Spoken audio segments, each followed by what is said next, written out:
بسملہ، یہ جو ٹاکسک شیم ہے وہ جاتے ہوئے سوال یہ تھا کہ کیا ٹاکسک شیم ہے او سی ڈی کے پیچھے؟ کیونکہ جیسے ڈاکٹر صاحب یہ بتا رہے تھے کہ ٹاکسک شیم پرفیکشنزم کے پیچھے نظر آتی ہے. پرفیکشنزم ایک حصہ سا دکھائی دیتا ہے او سی ڈی کا، کہ جس میں کوئی انسان جو ہے وہ چیزوں کو پرفیکٹ لیول کے اوپر کرنا چاہتا ہے. تو کیا او سی ڈی کے پیچھے بھی ٹاکسک شیم ہے؟ صرف او سی ڈی کے پیچھے نہیں، وہ تو ہے ہی، بیکاز او سی ڈی کا اوریجن جو ہے وہ پرفیکشن ہے. ٹھیک. اور پرفیکشن جو ہے وہ ایک ہائڈ ہے، ایک کور ہے شیم کا، ٹاکسک شیم کا. ٹھیک.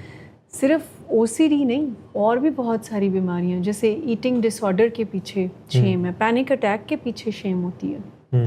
بہت ٹاکسک شیم، یعنی بہت ساری چیزیں جب ہم انٹرنلائز کرتے ہیں، اس کو صحیح وے آؤٹ نہیں دے پاتے، تو پھر ہماری باڈیلی سمٹمز جو ہیں وہ بتاتے ہیں کہ دیر سم تھنگ جو کہ آپ کو اٹینڈ کرنے کی ضرورت ہے. Personality disorder, B P D. Personality disorder, substance abuse کا تو آپ سمجھ لیں کہ سب سے جو مین بیسک ایلیمنٹ ہے وہ شیم ہی ہے، اور اسی وجہ سے کوئی ٹریٹمنٹ میں بھی نہیں آتا. لیکن آپ او سی ڈی کی بات کر رہے ہیں تو او سی ڈی چاہے کسی بھی قسم کی ہو تو اس کے پیچھے تو پرفیکشنزم ہے.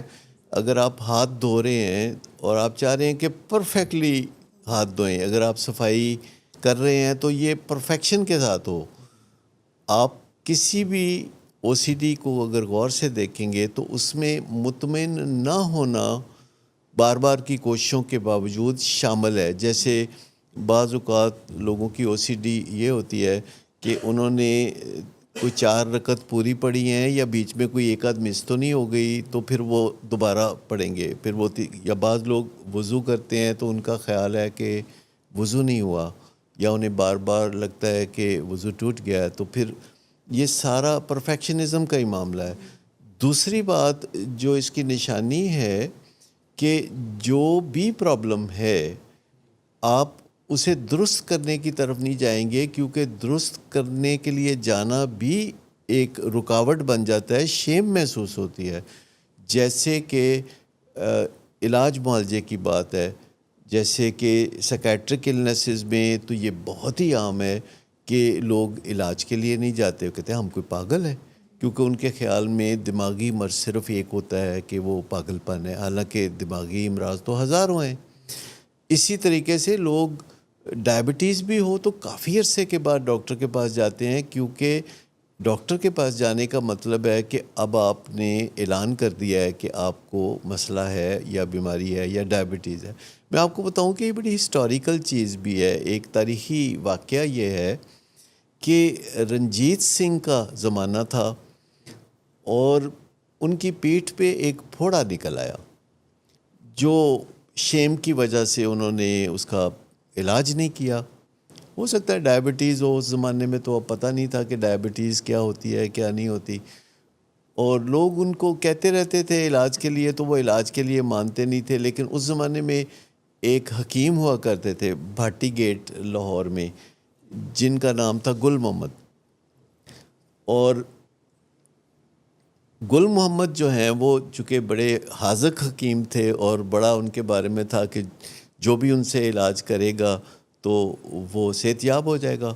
تو لوگوں نے ان کو مشورہ دیا رنجیت سنگھ کو کہ آپ گل محمد سے علاج کرائیں. تو انہوں نے گل محمد کو پیغام بھیجا کہ حکیم صاحب آؤ میرا علاج کرو. تو حکیم صاحب نے کہا کہ نہیں، آپ کو آنا ہوگا، میں آ کے علاج نہیں کرتا، آپ کو آنا ہوگا. تو انہوں نے کہا کہ نہیں، گلیاں تنگ ہیں، سیکیورٹی ایشو ہے، فلانا معاملہ ہے، تو میں آ نہیں سکتا. تو آپ آئیں، آپ کو منہ مانگا انعام دیا جائے گا اور آپ کو بہت مال و دولت دیا جائے گا، آپ کو ہیرے جواہرات دیے جائیں گے. تو انہوں نے ایک کاغذ پہ ایک چھوٹا سا فقرہ لکھا اور رنجیت سنگھ کو بھیجا. وہ فقرہ یہ تھا، زمیں جنبد نہ جنبد گل محمد. مطلب زمین جو ہے وہ ادھر ادھر سرک سکتی ہے، گل محمد نہیں، گل محمد نہیں ہلتا اپنی جگہ.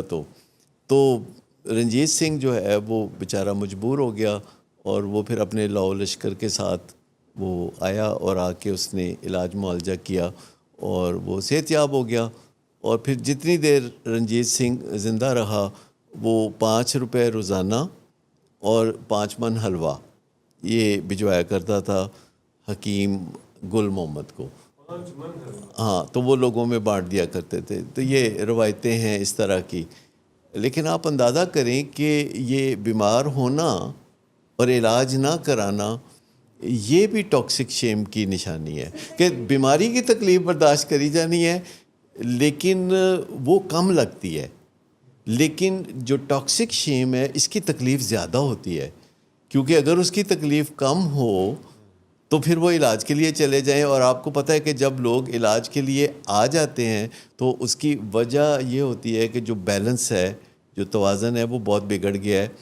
اب جو تکلیف ہے وہ زیادہ ہو گئی ہے اور جو علاج کرانے کے لیے ہمت کرنا ہے وہ اس سے بھی زیادہ ہو گئی ہے تو لوگ آتے ہیں. لیکن یہ ایک بڑا سنجیدہ مسئلہ ہے, اسے ہم رسمی طور پر اس طرح نہیں نپٹا سکتے. ہمیں لوگوں کو بتانا پڑتا ہے کہ اس میں آپ کی جو پہلی پرائرٹی اگر صحت یاب ہونا ہے تو پھر آپ کو شیم سے نکلنا ہوگا, بیریئر توڑنا ہوگا. لیکن لوگوں کی کوشش ہوتی ہے کہ کسی نہ کسی طریقے سے ان کا مسئلہ بھی حل ہو جائے اور پتہ بھی نہ چلے. اب ایسا ہو نہیں سکتا.